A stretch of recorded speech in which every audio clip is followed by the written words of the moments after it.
I am Aeneas, son of Anchises of Troy and the goddess Venus. My story is one of destiny, of survival, and of the founding of a new people, the Romans. It all began on that fateful night when Troy, our magnificent city, burned to the ground. I remember the roar of the flames as they devoured the walls of our once great city. The Greeks, after 10 long years of siege, had finally tricked us with that cursed wooden horse. Inside, hidden soldiers struck in the dead of night, opening the gates of Troy to our enemies. Chaos erupted everywhere.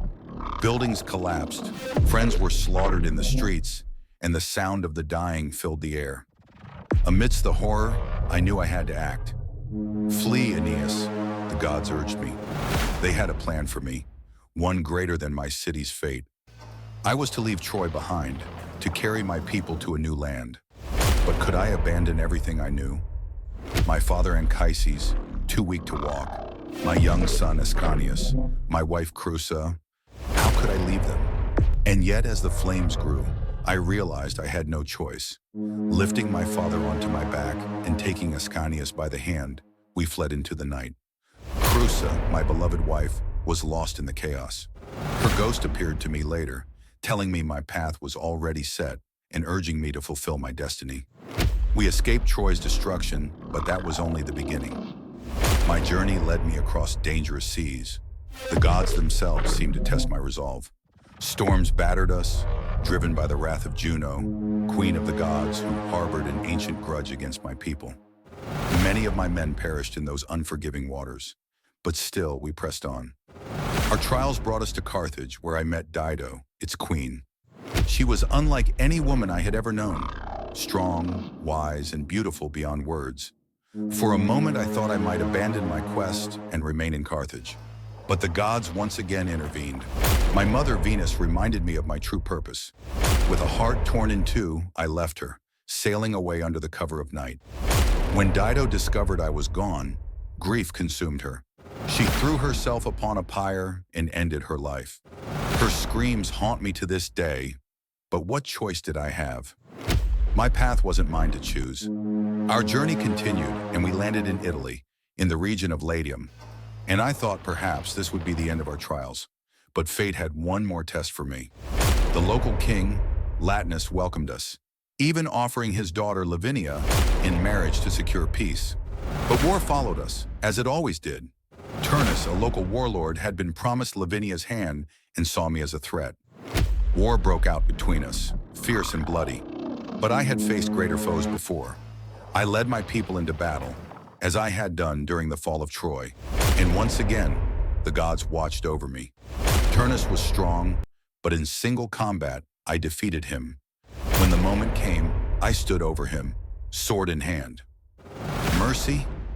It flickered in my heart for just a second.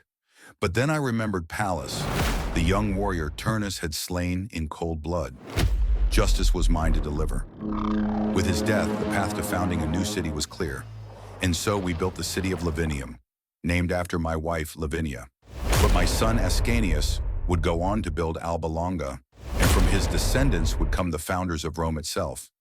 The legendary twins Romulus and Remus. My journey, my endless wandering was over, but my legacy was just beginning.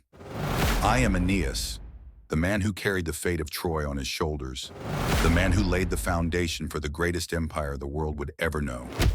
My story is one of loss and sacrifice, of love and duty, but above all, of destiny.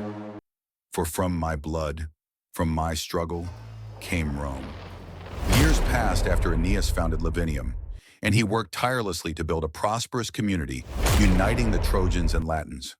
With Lavinia by his side, he fostered peace and harmony among the people, blending cultures and forging alliances.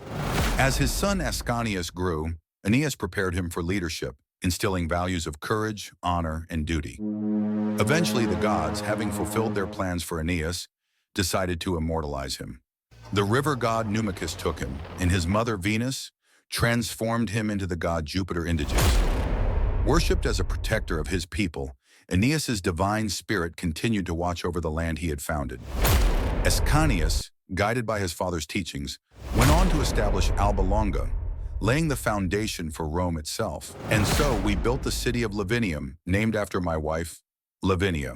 But my son Ascanius would go on to build Alba Longa, and from his descendants would come the founders of Rome itself, the legendary twins Romulus and Remus. My journey, my endless wandering was over, but my legacy was just beginning.